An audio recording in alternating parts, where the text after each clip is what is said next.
Hi viewers, welcome back to Mary's kitchen and learning. இன்றைக்கி நம்ம சேனலில் என்ன பார்க்க போகிறோன்னு பார்த்தீங்கன்னா, வெள்ளி கொலுசு எவ்வளோ கருப்பாக இருந்தாலும் அது எப்படி புத்தம் புதுசு போல் பளிச்சுன்னு வெள்ளையாக வீட்டிலே சுத்தம் பண்ணலான்னு சொல்லிட்டு எனக்கு தெரிஞ்ச ஒரு சின்ன டிப்ஸை நான் உங்கள் கூட ஷேர் பண்ண போகிறேன். வாங்க இப்போ சேனலுக்குள்ளே போகலாம். பாருங்கள், இந்த கொலுசு தான் நான் இன்றைக்கி உங்களுக்கு சுத்தம் பண்ணி காட்ட போகிறேன். இது என்ன இவ்வளோ கருப்பாக இருக்குதுன்னு சொல்லி நினைக்க வேண்டாம். இது ஆல்ரெடி போடாமல் ஒரு 3 to 4 month அப்படியே போட்டு வச்சிருந்தால இந்த அளவுக்கு கருப்பாயிடுச்சு. இதை க்ளீன் பண்ணுறதுக்கு நான் எடுத்துருக்கிற பொருள் ஆஸ் யூஷுவல் நம்ம க்ளீனிங்க்கு யூஸ் பண்ணுற ஆசிட் தான். அது யூஸ் பண்ணுறதுக்கு முன்னாடி நீங்கள் முதல்ல ஒரு மாஸ்க்கு கட்டிக்கோங்க. அடுத்து ஒரு வேஸ்ட் கண்டெய்னர் எடுத்துக்கோங்க. அந்த கண்டெய்னர் வச்சுக்கோங்க ரெடியாக. அதில் நீங்கள் எந்த பொருள் சுத்தம் பண்ணுமோ அந்த பொருளை அதில் போட்டுக்கோங்க.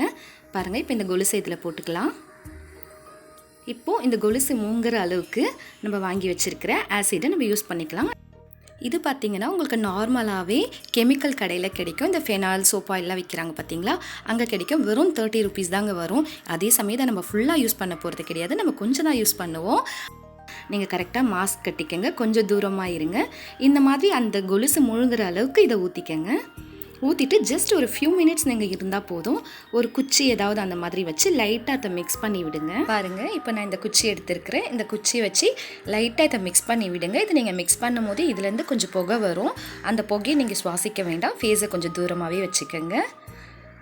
பார்த்திங்கன்னா, நம்ம நார்மலாகவே வெள்ளி கொலுசை பாலிஷ்க்கு கொடுக்கும் போது இதில் இருக்கிற அந்த எனாமல் இதெல்லாம் எடுத்துடுவாங்க. அதாவது அந்த கலர் பூ மாதிரி இருக்குது இல்லைங்களா, அது எல்லாமே போயிடும் பாலிஷ் கொடுக்கும்போது. நீங்கள் இந்த மாதிரி க்ளீன் பண்ணும்போது அந்த பூ எதுவுமே போகாது, அது அப்படியே தான் இருக்கும். நம்ம எப்படி கொலுசை நம்ம புதுசாக வாங்கும் போது எப்படி இருந்துச்சோ அதே மாதிரி தான் இருக்கும். இப்போ இந்த கொலுசு இதுலேருந்து நம்ம ரிமூவ் பண்ணிக்கலாம். ரிமூவ் பண்ணிவிட்டு ஒரு நார்மல் வாட்டரில் ஃபஸ்ட்டு வாஷ் பண்ணிக்கோங்க.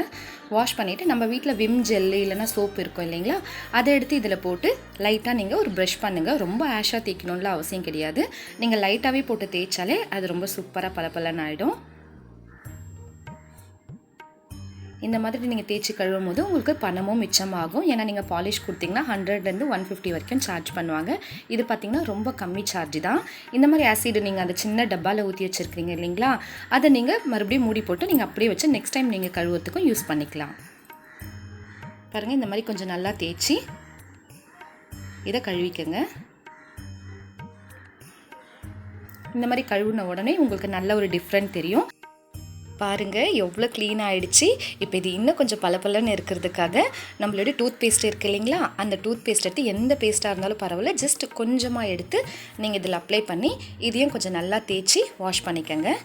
ரொம்ப அதிகமாக தேய்க்கணும்னு அவசியம் கிடையாது, நீங்கள் லைட்டாக தேய்ச்சாலே போதும். பாருங்கள், இந்த அளவுக்கு நல்லா தேய்ச்சிக்கோங்க. தேய்ச்சிட்டு வாஷ் பண்ணிவிடுங்க. இந்த மாதிரி வாஷ் பண்ணுறதால உங்கள் பொருளுடைய தரம் குறைஞ்சிடுமோ இல்லை பொருள் ஏதாவது வீணாக போயிடுமோலாம் நீங்கள் பயப்பட வேண்டாம். நான் ரெகுலராக நகை வாங்குற கடையில் இருக்கிற அண்ணா சொன்ன டிப்ஸ் தான் இது. நான் 7 to 8 years-ஆகவே இந்த மாதிரி தான் என்னுடைய வெள்ளி கொலுசெல்லாம் நான் வாஷ் பண்ணிக்கிறேன். நார்மலாக வெள்ளி தட்டு, கிண்ணம் இந்த மாதிரி இருக்கிற பொருள் கூட நீங்கள் இந்த மாதிரி வாஷ் பண்ணிக்கலாம். பாருங்கள், எவ்வளோ பளபளன்னு சூப்பராக ஆயிடுச்சு. இந்த மாதிரி எடுத்துகிட்டு பாருங்கள், இப்போது ஒரு காட்டன் கிளாத் வச்சு இதை நம்ம துடைச்சிக்கலாம். பாருங்கள், அவ்வளோதான், நம்மளுடைய வெள்ளி கொலுசு பளபளன்னு ரெடி ஆகிடுச்சு. பாருங்கள், புதுசாக வாங்கும்போது எப்படி இருந்துச்சோ அதே மாதிரி வந்துடுச்சு. இதை நீங்களும் கண்டிப்பாக ட்ரை பண்ணி பாருங்கள். இந்த டிப்ஸ் உங்களுக்கு பிடிச்சிருக்கும்னு சொல்லி நான் நினைக்கிறேன். இதே மாதிரி இன்னும் நிறைய டிப்ஸ் தெரிஞ்சுக்க என்னுடைய சேனலை நீங்கள் ஃபாலோ பண்ணுங்கள். நிறைய வியூஸ் வந்திருக்கிறீங்க, தேங்க்யூ ஸோ மச். அதே சமயம் சப்ஸ்கிரைபர் வந்தால் ரொம்ப சந்தோஷப்படுவேன். தேங்க்யூ ஃபார் வாட்சிங்.